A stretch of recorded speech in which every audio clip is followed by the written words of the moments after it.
ഇവിടെ മുതൽ കണ്ടോ, ഇതാ ഹൈലൈറ്റ്. ഈ ഫുട്ബോള് ബോയ്സ് മാത്രമേ കാണാൻ പാടുള്ളൂ, അങ്ങനെ എന്തെങ്കിലും റൂൾസ് ഉണ്ടാ? ഇന്നലെ I happen to see a video of a boy. അല്ല താത്ത, ഇങ്ങളാ പറഞ്ഞ മോന് ഞാനാണേ. ഇന്നെ എല്ലാരും മനസ്സിലാക്കണ്ടേ, ഞാനാണ് ഇന്നലെ ആ വീഡിയോ ചെയ്തത്. അതിലെവിടെ ഞാൻ പെണ്ണുങ്ങൾക്ക് ഫുട്ബോൾ കാണാൻ പറ്റൂല, ഫുട്ബോൾ കാണരുത് എന്നൊന്നും ഞാൻ അവിടെ പറഞ്ഞിട്ടില്ല. ലാഭമില്ലാത്തൊരു കച്ചവടത്തിനും ഈ സിദ്ധാർത്ഥം നിൽക്കില്ല. ഞാൻ പറഞ്ഞത് ഈ വേൾഡ് കപ്പ് ആകുമ്പോ മാത്രം പൊന്തി മേക്കപ്പും ഇട്ട് പൊന്തി വരുന്ന മരഭൂതങ്ങളെ പറ്റിയിട്ടാണ് പറഞ്ഞത്. താത്താനല്ല താത്താക്ക് ഒന്നില്ല എന്റെ ഉമ്മാന്റെ പ്രായല്ലേ. ഇനി കൂടി പോയാ എന്റെ ഏളാമാന്റെ പ്രായം എന്തായാലും ഉണ്ടാവും. ഞാൻ താത്താനല്ല പറഞ്ഞത്. ഞാനെന്താ വെച്ചാൽ ഈ ചെറുപ്പക്കാരായ സ്ത്രീകളില്ലേ, ഇപ്പൊ ഇങ്ങനെ മേക്കപ്പ് ഒക്കെ ഇട്ടിട്ട് അയൽമ കിടക്കുന്ന ജേഴ്സി ഒക്കെ എല്ലാ ജേഴ്സി എടുത്തിട്ട് എല്ലാ ടീമിന്റെ ഫാൻസ്, അങ്ങനത്തെ കുറച്ച് ആൾക്കാർ, ഒരാളെ മാത്രം ടാർഗറ്റ് ചെയ്ത് പറയല്ല, കുറച്ച് ആൾക്കാരുണ്ട്. ഞാൻ അങ്ങനത്തെ ടീമിനെയാണ് പറഞ്ഞത്. ഓക്കെ,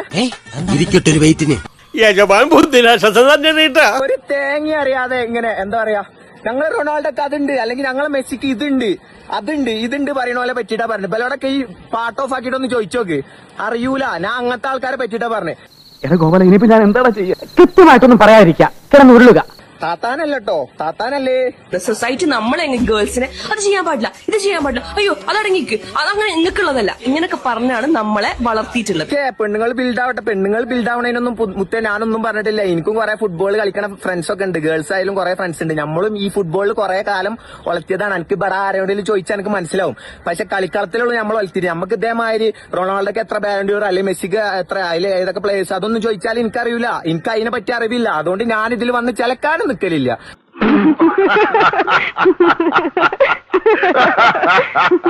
പിന്നെ ഞാനേ ഇജ്ജ് പറഞ്ഞല്ലോ ഞാൻ റീച്ചിന് വേണ്ടിട്ടാണെന്ന്. ഞാൻ റീച്ചിന് വേണമെങ്കിൽ റീൽസ് ആടാ മുത്തേ. ഞാൻ സ്റ്റോറി ഇട്ടിക്കണത്. മുത്തേന്ന് വിളിക്കാൻ പാടില്ല താത്ത. എന്നാ പിന്നെ ഞാൻ മറ്റേ എടുക്കട്ടെ, മറ്റേത്. പിന്നെ മെജോറിറ്റി ഓഫ് ദി ഗേൾസും വലുതാവുന്നതിനനുസരിച്ച് okay this game is not about gender, ഇത് എല്ലാവർക്കും ഈക്വലി എൻജോയ് ചെയ്യാൻ പറ്റുന്ന സാധനമാണെന്ന് മനസ്സിലാക്കി ഫോളോ ചെയ്യാൻ തുടങ്ങിയത്.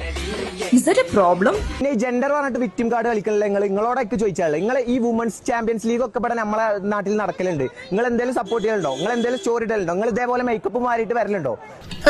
അങ്ങനെ പേടിച്ചു പോകുന്നവനൊന്നും അല്ല ഞാൻ. അതെ, ഞങ്ങൾ ചോറ് തന്നെ കൊണ്ടുവന്നേ. പിന്നെ all Indians are my brothers and sisters എന്നല്ല. നിങ്ങൾ ആങ്ങളാർ ഇവിടെ ഇന്ത്യൻ ടീമിന് വേണ്ടി കളിക്കാൻ പോക്കുണ്ട്. നിങ്ങൾ എന്തെങ്കിലും സ്റ്റോറി ഇടലുണ്ടോ? ഉണ്ടോ? നമ്മളെ കേരള ടീമിന്റെ പ്ലേയേഴ്സും സ്പോർട്സിന്റെ പ്ലേയേഴ്സും ഒക്കെ നമ്മളെ ഇന്ത്യൻ റെയിൽവേയില് കക്കൂസിന്റെ മരത്ത് കടന്നിട്ട് പോണ റീൽസ് ഉണ്ടാലുണ്ട്. അത് നിങ്ങൾ ആരെങ്കിലും ഇട്ട് സപ്പോർട്ട് ചെയ്യലുണ്ടോ? ഞാട്ടിട്ടുണ്ട്. ഞാൻ അത്ര ഫാൻ ഫൈറ്റ് ഇതൊന്നും നടത്തുന്നില്ല. ഞാൻ അങ്ങനത്തെ സാധനങ്ങൾ ഇട്ടിട്ടുണ്ട്. നിങ്ങൾ അയൽമുള്ള സാധനം എടുത്തിട്ടോളേയും. അതിനിപ്പോ നിങ്ങൾക്ക് അറിവാണെന്നോ, നിങ്ങൾ ഫുട്ബോൾ കാണണമെന്നോ, അല്ലെങ്കിൽ നിങ്ങൾ ഫുട്ബോൾ ഫാൻസ് ആവണമെന്നൊന്നില്ല. ഇതിന് മാത്രല്ല വരണ്ട്. ഫുട്ബോളിന്റെ സപ്പോർട്ട് എല്ലാത്തിലും വരണം. പെണ്ണുങ്ങളെ ലീഗ് ഇവിടെ ഇന്ത്യൻ ടീമിന്റെ കളി ഉണ്ടാവുമ്പോ നിങ്ങൾ എന്താ ഇല്ലാത്ത? അതാണ് എനിക്ക് ചോദിക്കാനുള്ളത്. തലം കാലിയാക്കുന്നതാണ് ബുദ്ധി. വെറുതെ ആണ് പറയാ. ബ്രോ നിങ്ങൾക്ക് കിട്ടിയിട്ടുണ്ടാവും വിചാരിക്കണു. അനക്കും അന്നെ സപ്പോർട്ട് ചെയ്യുന്ന ആൾക്കാർക്കും എന്താ കിട്ടിയിട്ടുണ്ടാവുന്ന, അണ്ണക്ക് കിട്ടിയിട്ടുണ്ടാവും ഞാൻ വിചാരിക്കണു. ഞാൻ എന്തായാലും ഇനി ഈ തീട്ടാൻ പറ്റിയ കേസിലൊന്നും ഞാൻ ഇടപെടുന്നില്ല. അപ്പൊ സപ്പോർട്ട് ചെയ്യുമ്പോ ഈ സീസണൽ ഫാൻസ് അല്ല ആവേണ്ടത്. നമ്മളെ ഇന്ത്യയിൽ കളിക്കാരുണ്ട്, ഓലി സപ്പോർട്ട് ചെയ്യണേ.